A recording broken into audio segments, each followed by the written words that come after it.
हम सनातनी कितने बड़े दिल वाले हैं। हम लोग कहते हैं कि जो राम की पूजा करता है वो भी हिंदू, कृष्ण की पूजा कर रहा है वो भी हिंदू, पीपल की पूजा कर रहा है तो हिंदू, नदी की पूजा कर रहा है तो हिंदू, समुद्र की पूजा कर रहा है हिंदू, यदि तू सांप की पूजा करता है तो भी हम तुझे हिंदू कहते हैं। हम हिंदू लोग इतने बड़े दिल वाले हैं कि सबको गले लगाना जानते हैं। और मुसलमान कहते हैं कि जी हम मुसलमान के सिवा किसी को गले नहीं लगाएंगे, जो अल्लाह की इबादत नहीं करेगा उसके सिर काट देंगे।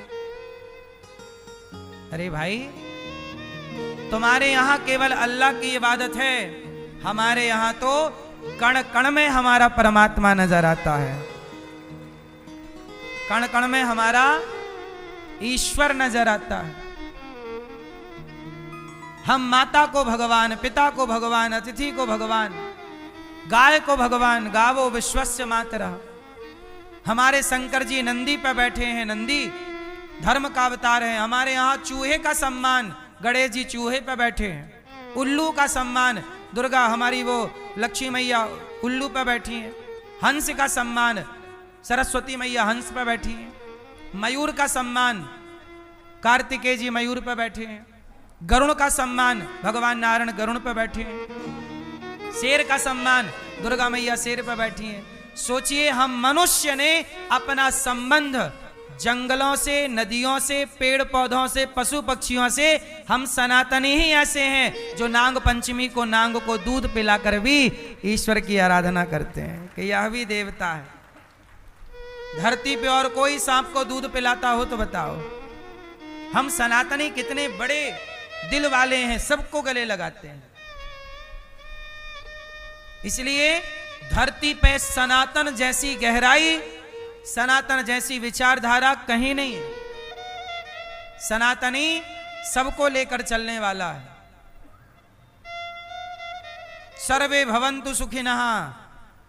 हम ये नहीं कहते कि केवल हम सुखी रहे, नहीं, सर्वे भवन्तु सुखी, सब सुखी रहो। सर्वे सन्तु निरामया, सब। हम लोग कहते हैं विश्व का कल्याण हो। हम ये नहीं कहते कि भारत का कल्याण हो, नहीं, पूरा विश्व हमारा है। और विश्व में हर व्यक्ति, चाहे वो हिंदू हो, मुसलमान हो, सिख हो, ईसाई हो, यहूदी हो, हम कहते हैं तुम जो भी हो रहो, पर तुम सुख से रहो।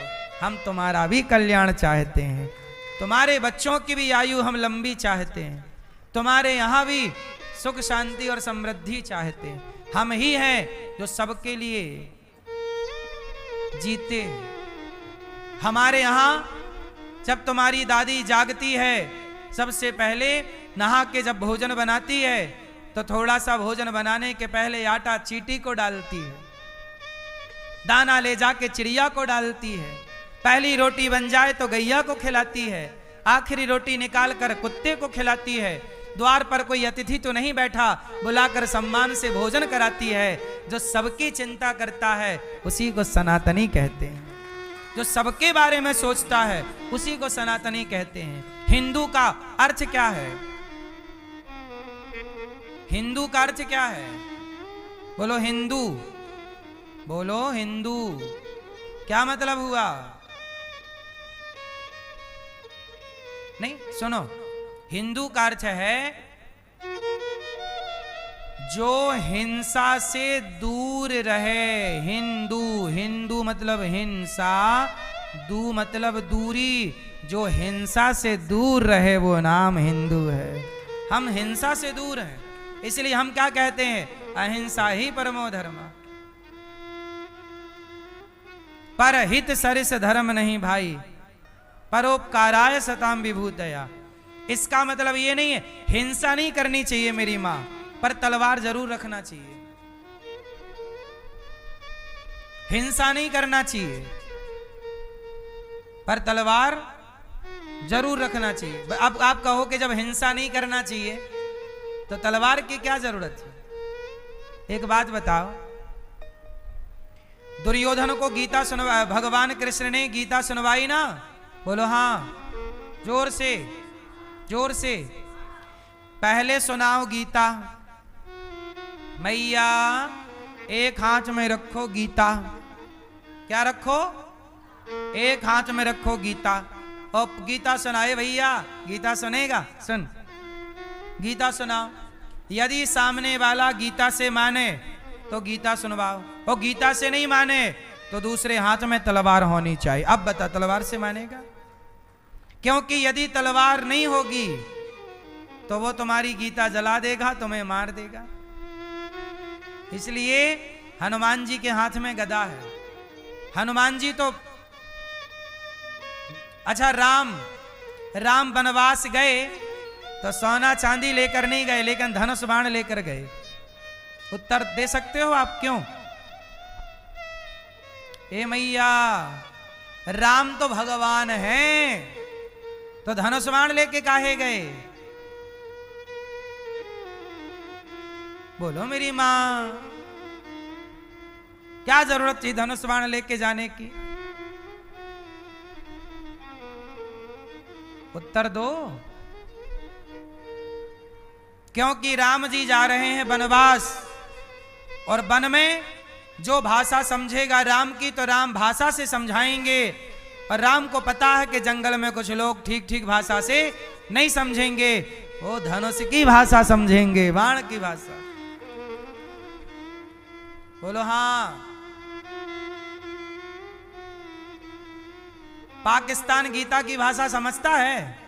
हाँ, वो बातों से नहीं मानता, वो लातों से ही मानता है। इसलिए जो जिस भाषा में माने उस भाषा में बात होनी चाहिए। ये सारी बातें आपके काम की इसलिए हैं क्योंकि गीता और गांडीव दोनों की जरूरत है, नहीं है कि नहीं? हिंदू हो, गीता पढ़ो, राम राम जपो, पर कायर ना बन जाना। राम राम जपना गलत नहीं है, पर राम राम जपते रहो और तुम्हारे सामने बहन बेटियों का बलात्कार होता रहे तो ये राम राम। भगवान कृष्ण खुद कह रहे हैं, अर्जुन गांडीव उठा। नहीं तो कृष्ण जी बोल देते कि चल अर्जुन एक काम कर, तू कृष्ण कृष्ण जप, राम राम, चल जंगल चल, क्या करना, युद्ध करने से क्या होगा, चल राम राम जपते हैं, राम राम राम राम कृष्ण कृष्ण कृष्ण। अर्जुन को भी जपाते ना भगवान, फिर क्यों कह रहे हैं कि तू गांडीव उठा? जब भगवान कह रहे हैं कि गांडीव उठा, और धर्म की रक्षा के लिए गांडीव उठाना भी पड़ता है, क्योंकि ये दुर्योधन, ये गीता की भाषा समझने वाला, ये गांडीव से समझेगा। इसलिए आपको समझना पड़ेगा, कायर ना हो जाना मेरी मां।